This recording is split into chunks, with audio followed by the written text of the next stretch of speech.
ನಮಸ್ತೆ ವೀಕ್ಷಕರೇ, welcome to Kannada ರಾಶಿ ಭವಿಷ್ಯ. ಇಂದು ನಾವು ಕರ್ಕಾಟಕ ರಾಶಿಯ ಬಗ್ಗೆ ತಿಳಿದುಕೊಳ್ಳೋಣ. ನಮಸ್ಕಾರ ಸ್ನೇಹಿತರೆ.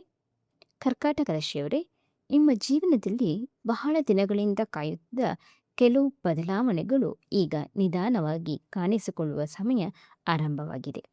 ಜುಲೈ 2026ರಲ್ಲಿ ಗುರುಗ್ರಹದ ಪ್ರಭಾವ ನಿಮ್ಮ ರಾಶಿಯ ಮೇಲೆ ವಿಶೇಷವಾಗಿ ಕಾಣಿಸಿಕೊಳ್ಳಲಿದೆ. ಗುರು ಎಂದರೆ ಜ್ಞಾನ, ಅದೃಷ್ಟ, ವಿಸ್ತರಣೆ, ಆಶೀರ್ವಾದ ಮತ್ತು ಧರ್ಮದ ಸಂಕೇತ. ಈ ಗ್ರಹದ ಸ್ಥಾನ ಬದಲಾವಣೆ ಜೀವನದ ಹಲವು ಕ್ಷೇತ್ರಗಳಲ್ಲಿ ಹೊಸ ಅವಕಾಶಗಳನ್ನು ನೀಡಬಹುದು. ಆದರೆ ಗುರು ಆಶೀರ್ವಾದ ನೀಡುವ ಮೊದಲು ಕೆಲವೊಮ್ಮೆ ನಮ್ಮ ಸಹನೆಯನ್ನು ಪರೀಕ್ಷಿಸುತ್ತಾನೆ. ಆದ್ದರಿಂದ ಈ ತಿಂಗಳು ನೀವು ಅನುಭವಿಸುವ ಪ್ರತಿಯೊಂದು ಘಟನೆಗೂ ಒಂದು ಅರ್ಥವಿರುತ್ತದೆ.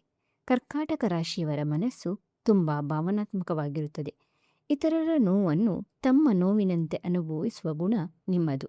ಆದರೆ ಕೆಲವೊಮ್ಮೆ ಇದೇ ಒಳ್ಳೆಯತನವನ್ನು ಕೆಲವು ಜನರು ದುರುಪಯೋಗಪಡಿಸಿಕೊಳ್ಳಬಹುದು. ಜುಲೈ ತಿಂಗಳಲ್ಲಿ ನೀವು ಯಾರನ್ನು ನಂಬಬೇಕು, ಯಾರಿಂದ ದೂರವಿರಬೇಕು ಎಂಬ ಸ್ಪಷ್ಟತೆ ಪಡೆಯುವ ಸಾಧ್ಯತೆ ಇದೆ. ನಿಮ್ಮ ಜೀವನದಲ್ಲಿ ನಾಟಕವಾಡುತ್ತಿದ್ದ ಕೆಲವರ ನಿಜ ಮುಖವು ಬಹಿರಂಗವಾಗಬಹುದು. ಆರ್ಥಿಕ ವಿಷಯದಲ್ಲಿ ನೋಡಿದರೆ, ಕಳೆದ ಕೆಲವು ತಿಂಗಳುಗಳಿಂದ ಹಣ ಬಂದರೂ ಉಳಿಯದ ಪರಿಸ್ಥಿತಿ ಎದುರಿಸುತ್ತಿದ್ದವರು ಈಗ ನಿಧಾನವಾಗಿ ನೆಮ್ಮದಿ ಕಾಣಬಹುದು. ಗುರುಗ್ರಹದ ಅನುಗ್ರಹದಿಂದ ಹೊಸ ಆದಾಯದ ಮೂಲಗಳು ತೆರೆಯಬಹುದು. ಉದ್ಯೋಗದಲ್ಲಿರುವವರಿಗೆ ಹೆಚ್ಚುವರಿ ಜವಾಬ್ದಾರಿಗಳು ಸಿಗಬಹುದು. ಮೊದಲಿಗೆ ಅದು ಒತ್ತಡದಂತೆ ಕಂಡರೂ ನಂತರ ಅದೇ ನಿಮ್ಮ ಪ್ರಗತಿಗೆ ಕಾರಣವಾಗಬಹುದು. ವ್ಯಾಪಾರಿಗಳಿಗೆ ಹೊಸ ಗ್ರಾಹಕರು, ಹೊಸ ಸಂಪರ್ಕಗಳು ಹಾಗೂ ಉತ್ತಮ ಲಾಭದ ಅವಕಾಶಗಳು ದೊರೆಯಬಹುದು. ಕುಟುಂಬದ ವಿಚಾರದಲ್ಲಿ ಈ ತಿಂಗಳು ಮಹತ್ವದ್ದಾಗಿದೆ. ನಿಮ್ಮನ್ನು ಅರ್ಥ ಮಾಡಿಕೊಳ್ಳದವರು ನಿಧಾನವಾಗಿ ನಿಮ್ಮ ಕೌಶಲ್ಯವನ್ನು, ನಿಮ್ಮ ಮೌಲ್ಯವನ್ನು ಅರಿಯಲು ಆರಂಭಿಸುತ್ತಾರೆ. ಕುಟುಂಬದಲ್ಲಿ ಉಂಟಾಗಿದ್ದ ಸಣ್ಣ ಪುಟ್ಟ ಭಿನ್ನಾಭಿಪ್ರಾಯಗಳು ಕಡಿಮೆಯಾಗಬಹುದು. ಹಿರಿಯರ ಆಶೀರ್ವಾದ ನಿಮ್ಮ ಜೀವನದಲ್ಲಿ ಒಳ್ಳೆಯ ಬದಲಾವಣೆಗಳನ್ನು ತರಬಹುದು. ತಾಯಿ ಅಥವಾ ತಾಯಿಯ ಸಮಾನ ವ್ಯಕ್ತಿಯಿಂದ ಮಹತ್ವದ ಸಲಹೆ ದೊರೆಯುವ ಸಾಧ್ಯತೆ ಇದೆ. ಪ್ರೀತಿ ಮತ್ತು ದಾಂಪತ್ಯ ಜೀವನದಲ್ಲಿ ಕೆಲವು ಪರೀಕ್ಷೆಗಳು ಎದುರಾಗಬಹುದು. ಸಂಗಾತಿಯೊಂದಿಗೆ ಮಾತನಾಡುವಾಗ ಮಾತುಗಳನ್ನು ಎಚ್ಚರಿಕೆಯಿಂದ ಬಳಸಬೇಕು. ಒಂದು ಕ್ಷಣದ ಕೋಪದಿಂದ ಸಂಬಂಧದಲ್ಲಿ ದೂರ ಉಂಟಾಗದಂತೆ ನೋಡಿಕೊಳ್ಳಿ. ಅವಿವಾಹಿತರಿಗೆ ಹೊಸ ಪರಿಚಯಗಳು ಆಗಬಹುದು. ಆದರೆ ಯಾರನ್ನಾದರೂ ತಕ್ಷಣ ನಂಬುವುದಕ್ಕಿಂತ ಅವರ ನಿಜ ಸ್ವಭಾವವನ್ನು ಅರ್ಥ ಮಾಡಿಕೊಳ್ಳಲು ಸಮಯ ಕೊಡಿ. ಗುರುಗ್ರಹದ ಪ್ರಭಾವದಿಂದ ನಿಮ್ಮ ಆತ್ಮವಿಶ್ವಾಸ ಹೆಚ್ಚಾಗುತ್ತದೆ. ಹಿಂದೆ ನೀವು ಹೆದರಿದ್ದ ಕೆಲವು ನಿರ್ಧಾರಗಳನ್ನು ಈಗ ಧೈರ್ಯದಿಂದ ತೆಗೆದುಕೊಳ್ಳಬಹುದು. ನಾನು ಕೂಡ ಸಾಧಿಸಬಲ್ಲೆ ಎಂಬ ಭಾವನೆ ಬಲವಾಗುತ್ತದೆ. ನಿಮ್ಮನ್ನು ಹಿಂದೆ ತಳ್ಳಲು ಪ್ರಯತ್ನಿಸಿದ್ದವರ ಮಾತುಗಳು ಈಗ ನಿಮ್ಮ ಮೇಲೆ ಹೆಚ್ಚು ಪರಿಣಾಮ ಬೀರುವುದಿಲ್ಲ. ಶಿಕ್ಷಣ ಕ್ಷೇತ್ರದಲ್ಲಿರುವ ವಿದ್ಯಾರ್ಥಿಗಳಿಗೆ ಇದು ಅನುಕೂಲಕರ ಸಮಯವಾಗಿದೆ.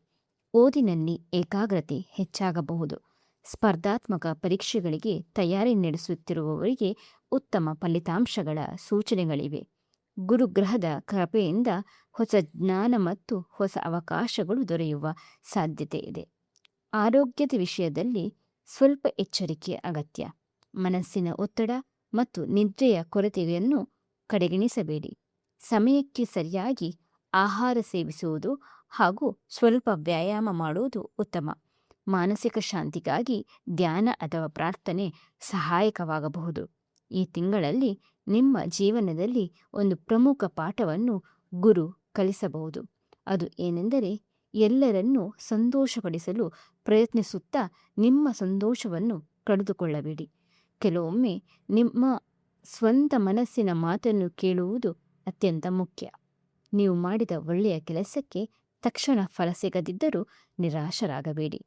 ಗುರುಗ್ರಹ ನಿಮ್ಮ ಪರಿಶ್ರಮವನ್ನು ವ್ಯರ್ಥವಾಗಲು ಬಿಡುವುದಿಲ್ಲ.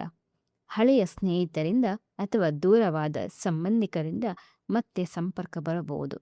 ಕೆಲವು ಅಪೂರ್ಣ ಕೆಲಸಗಳು ಪೂರ್ಣಗೊಳ್ಳುವ ಸಾಧ್ಯತೆ ಇದೆ. ಬಹಳ ದಿನಗಳಿಂದ ಮುಂದೂಡುತ್ತಿದ್ದ ಯೋಜನೆಗಳನ್ನು ಆರಂಭಿಸಲು ಇದು ಉತ್ತಮ ಸಮಯವಾಗಿದೆ.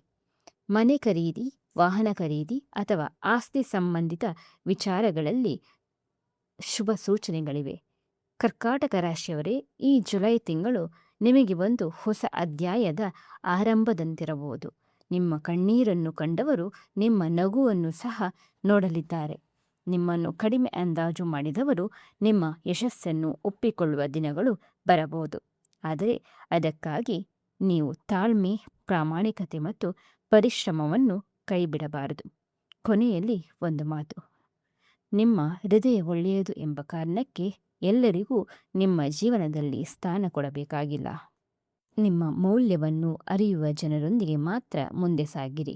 ಗುರುಗ್ರಹದ ಆಶೀರ್ವಾದದಿಂದ ಜುಲೈ 2026 ತಿಂಗಳು ಕರ್ಕಾಟಕ ರಾಶಿಯವರಿಗೆ ಆಶಾಭರವಿರುವ, ಅವಕಾಶಗಳಿಂದ ಕೂಡಿರುವ ಮತ್ತು ಜೀವನದಲ್ಲಿ ಹೊಸ ಬೆಳಕನ್ನು ತರುವ ತಿಂಗಳಾಗಲಿ ಎಂದು ಹಾರೈಸುತ್ತೇನೆ. ಧನ್ಯವಾದಗಳು ಸ್ನೇಹಿತರೆ. ವಿಡಿಯೋ ಇಷ್ಟವಾದರೆ ಲೈಕ್ ಮಾಡಿ, ಶೇರ್ ಮಾಡಿ ಹಾಗೂ ನಮ್ಮ ಚಾನಲನ್ನು ಸಬ್ಸ್ಕ್ರೈಬ್ ಮಾಡಿ. ಮತ್ತೆ ಒಂದು ಹೊಸ ರಾಶಿ ಭವಿಷ್ಯದ ವಿಡಿಯೋದಲ್ಲಿ ಭೇಟಿಯಾಗೋಣ. ನಮಸ್ಕಾರ ಸ್ನೇಹಿತರೆ. ಎಲ್ಲರಿಗೂ ಶುಭವಾಗಲಿ.